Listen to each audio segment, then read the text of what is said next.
Loic inutira tinatawag ano.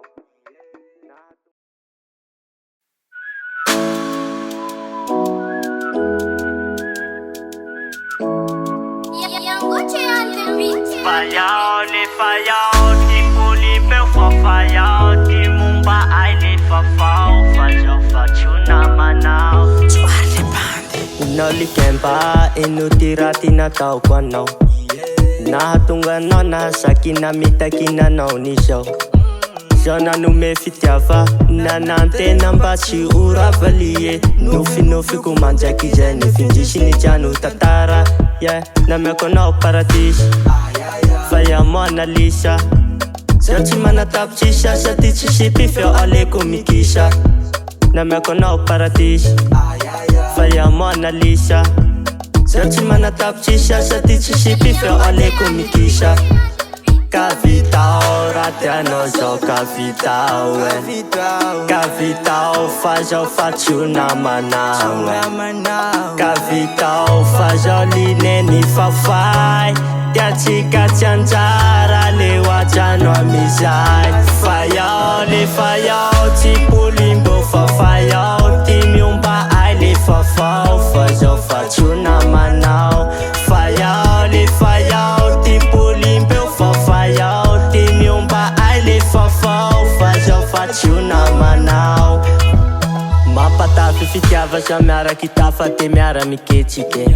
Fetsy zay tiahinao fa ia lineny manara tiketike. Ia teo depa malaky ka fitiavatsika ro nataonao soro. Raha fanitako ty afarany ka tiane zao le ajanono. Namiako anao paradisy fa iamo analisa.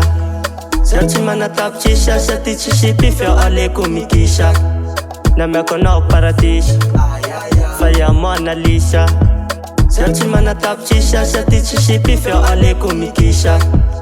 Kavitao raty anao zao kavitao Kavitao fa zao fa tsy ho namanao Kavitao fa zao lineny fafay. Tiatsika tsy anjara le ohatrano amizay. Fayao le fayao ty polimbeo fa fayao. Ty momba ay le fafao fa zao fa tsy ho namanao. Fayao le fayao ty polimbeo fa fayao. Ty momba ay le fafao fa zao fa tsy ho namanao. Namiako anao paradisy fa iamo analisa. Zao tsy manatapitsisa sady tsy sipifeo aleko mikisa. Namiako anao paradisy fa iamo analisa.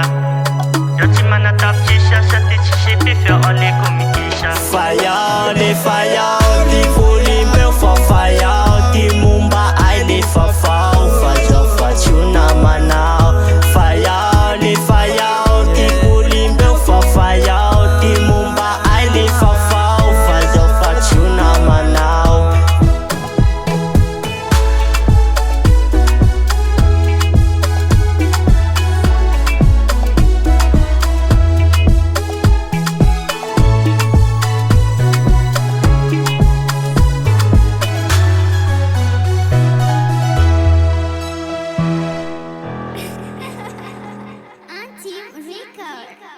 Nagbarahasya ng pangatulan ni Paligi. Kailoti ang marat, mati anang mura pa iat panura. Pumarutila na ubang paningin at siya luwa papara. Ang soya